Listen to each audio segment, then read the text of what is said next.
Hello, I'm Graham Fitch and I'm coming to you from Steinway Hall in the centre of London for Pianist magazine, and I'm going to be talking in this little episode about transposition.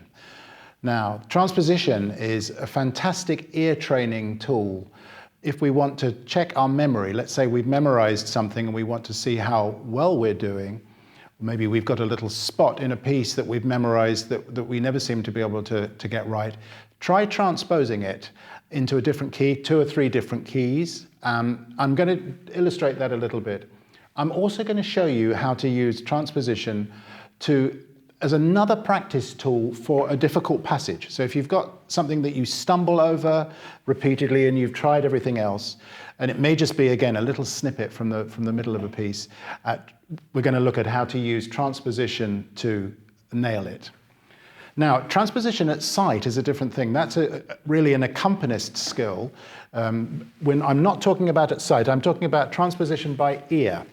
And I recommend doing this at the very beginning of piano lessons.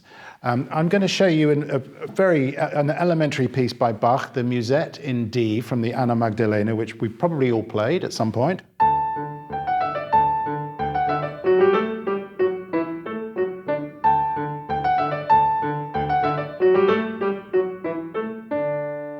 Now, even the youngest player can transpose by ear because it wouldn't take them very long to learn that from memory.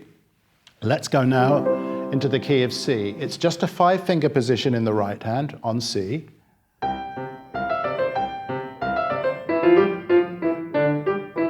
And so on. We can get youngsters to do this in a lot of different keys. What they'll do to start with is they'll play some wrong notes and they'll realize, oh, that note sounds funny, that's not right. And with the teacher's little gentle help, you can encourage them to find the right notes by ear. So what we're doing with the young pianist is we're developing their ear by using transposition as a lesson activity and as a practice activity. And I've got a very bright little chap who I'm working with at the moment, who may be watching, he does watch my videos, who has been learning.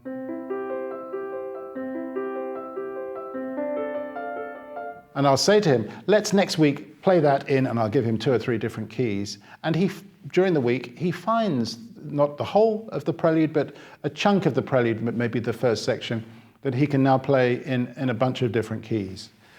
So it's never too soon to start. Let me just show you with another simpler example, not simpler than that, but simpler than the repertoire that you might be playing. So let's say you want a challenge. Take a piece that you feel that you know very well and try it in a different key and see what happens.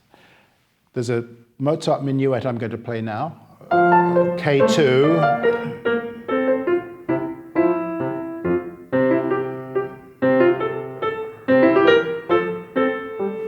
Very famous little piece. Let me see if I can transpose that a semitone up into F sharp major.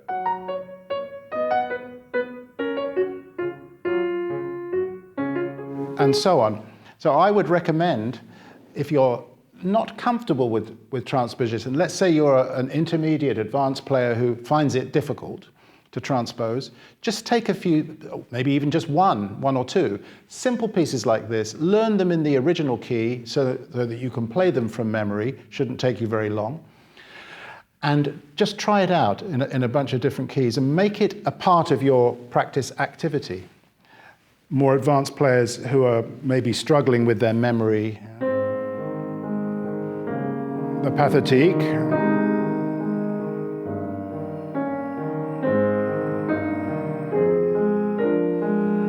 that's Beethoven's original key. Let me see what it sounds like and feels like to do that in A major, just a little bit. You can do it a bit slower if you need.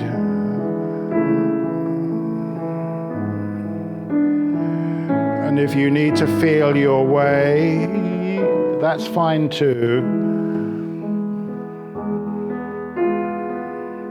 It sounds very different in A. It's got a completely different flavor, different color.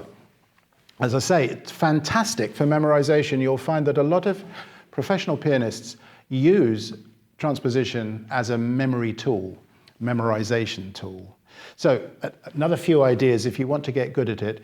why not think of tacking on a little cadence at the end of a scale? I've got a nice cadence here, very simple, 1, 4, 5, 1, just using the primary triads. And I'm using a nice chord legato in my hand, meaning I connect those notes that are connectable, release the fingers that can't join. Let me make that a bit clearer for you. To get from this chord to this chord, I can connect from my second finger. I have to lift up my 5 and my 1, but I join from my 2 to my 3. Here I just lift up my thumb. Now here I'm going to lift up my thumb and second finger. So I've got a nice smooth connection in my hand. So let me see what that would feel like.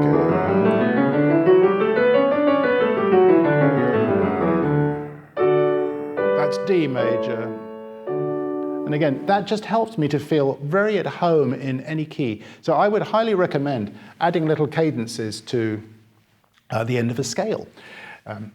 Now, Alfred Corteau, the famous Swiss pianist, the most wonderful Chopin player of all time, in my opinion, has in his study edition of the Chopin Etudes, at the end of Opus 10 number 1, he has a whole lot of practice ideas for each of the studies, but at the end of Opus 10 number 1, he says this: "It will prove excellent practice once the study is thoroughly perfected to play it slowly, transposing it in every key while keeping fingerings of the key of C." And as a cheeky young student, I put "really?" after that, because I couldn't believe that anybody would have the time or the ability to do that. And I don't think it's necessary to do it in all keys, but it's a very useful idea. And I'm going to take now a little snippet from the E minor toccata of Bach, the fugue, and it's actually bar 84. This is the beginning of the fugue.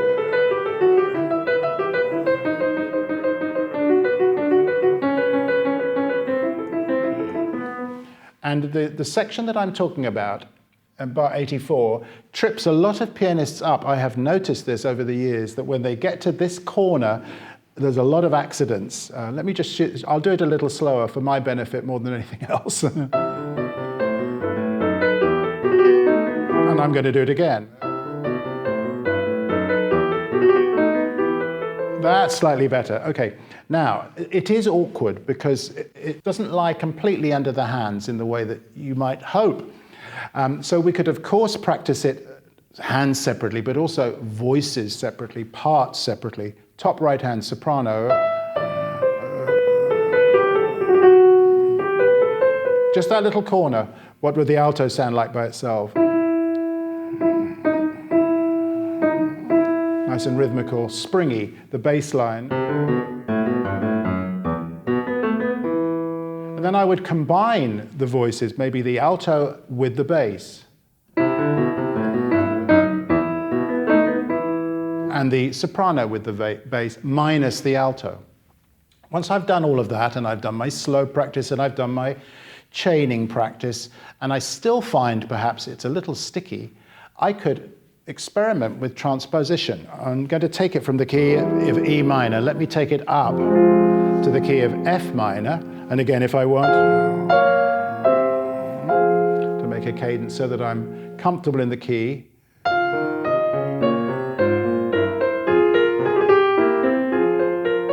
Now I'm using the fingering of E minor, even though that feels very unnatural in the new key. But the idea is, by practicing it in a couple of different keys with the original fingering, that I get to know the original fingering even better from having adapted it to the new key. Let me have a little try in D minor. There's my chord progression. And I figured out that I must start on a tonic in my right hand and on the 6th degree in the left hand.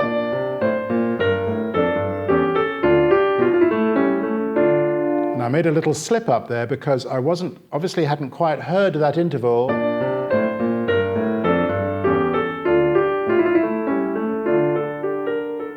That's better. That showed me where there was a little weakness in my left hand. Now I come back to my home key.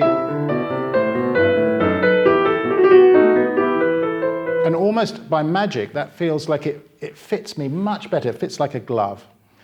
So we can use transposition also when we're practicing exercises. A lot of technical exercises are printed in the key of C major, and some of them suggest transposition, others don't. Have you ever tried, for those of you that use Hanon, have you ever tried it in a different key? You know? There's a lot of benefit for the micro adjustments that I have to make with the different terrain of black and white notes under my fingers. A lot of value in transposition of technical exercises. I'm going to show you just quickly before I finish a modulating pattern for technical exercises. I like to warm up when I'm playing, when I'm performing. I like to warm up with this exercise every day.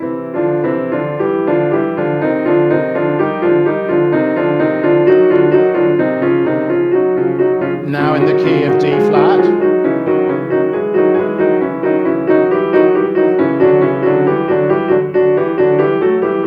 And I go through each key chromatically upwards, major, minor, diminished, and then the dominant seventh in the next key up.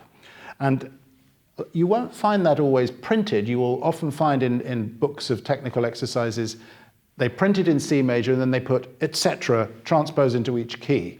And not everybody's comfortable doing that. Let me give you a formula for that. So from the major,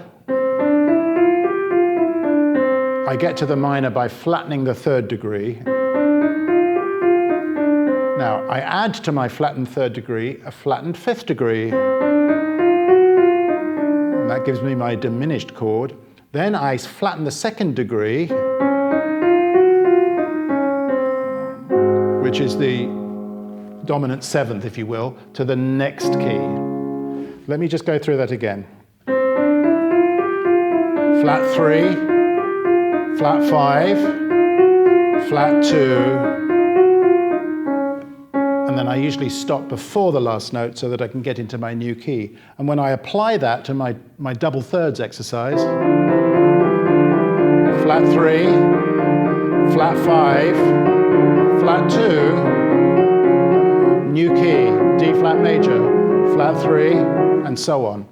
And if you are going to try that exercise, make sure if you've got a teacher, make sure you get some supervision, because that is not a good idea unless you know what you're doing with that exercise. So I would suggest, if you do want to try it out, start off by just hoisting yourself out of the key up. That'll keep you very free. That's one thing, hoist up. And the other thing is to move in the wrist. So when you come up to the pinky and the third finger, do you see how I've made that little adjustment here in my wrist? And I can feel my wrist still vibrating when I play fast. So those are a few ideas about how you might use transposition in your practice. I hope they were helpful, and I'll look forward to seeing you again soon.